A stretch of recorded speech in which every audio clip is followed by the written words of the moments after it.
বসিয়ে দিয়েছি এখানে কিন্তু চা, এই যে দেখতেই পাচ্ছ। তো সর্বপ্রথম সকালবেলা চা না খেয়ে আমাদের বাড়ির কারোরই মোটামুটি দিন শুরু হয় না। তো এখানে চা বসিয়ে দিয়েছি, এখানে যে দুধ ফোটানো কমপ্লিট, দুধে পুরো ধোঁয়া উঠছে। এই যে আজকে আমার কাপটা এখানে বেসিনে মানে মাজা হয়নি। তো এই যে মাছ তো আনা হয়েছে, তোমাদের সকালেই দেখিয়ে দিয়েছি। এই যে চলো চাটা করে নিই। চা করতে নিয়ে বসেও গেছো? হ্যাঁ, চা বসিয়ে দিয়েছি, যেদিকে চা কিন্তু বসিয়ে দিয়েছি। আর আমার ছেলে ফোনটা এখন আমার ধরেছে, ছেলে।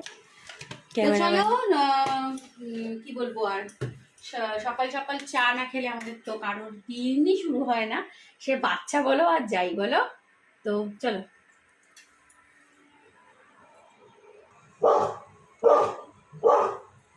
চায় কিন্তু চা পাতা দিয়ে দিয়েছি। আর আমরা কিন্তু চায় চিনিটা কম খাই, খুবই কম খাই। এই যে মানে 3 কাপ কি বলবো 3 কাপ দুধের চা হচ্ছে এটা। যে আর দেখতে পাচ্ছ ঘনত্বটা। আর আমাদের এদিকে চেঁচাচ্ছে মানে বধূ, চিনি আমরা খুব কম খাই।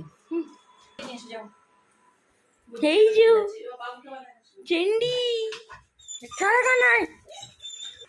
তো চাটা ফুটবে, অনেকে গুঁড়ো দুধের চা খায় গাইজ, আমার কিন্তু একদম পছন্দ না গুঁড়ো দুধের চা, আমাদের কারোরই পছন্দ না। আমার ছেলে বলো যেই বলো, চা আমরা আর কারোর বাড়িতে যদি যাই, কেউ যদি বলে, কারোর বাড়িতে যদি যাই আমরা কখনো, তো সে যদি বলে যে লিকার চা খাবে, আমি বলি খাই না। এই নিয়ে কিন্তু আমাদের হাসাহাসি হয়, তাই তো?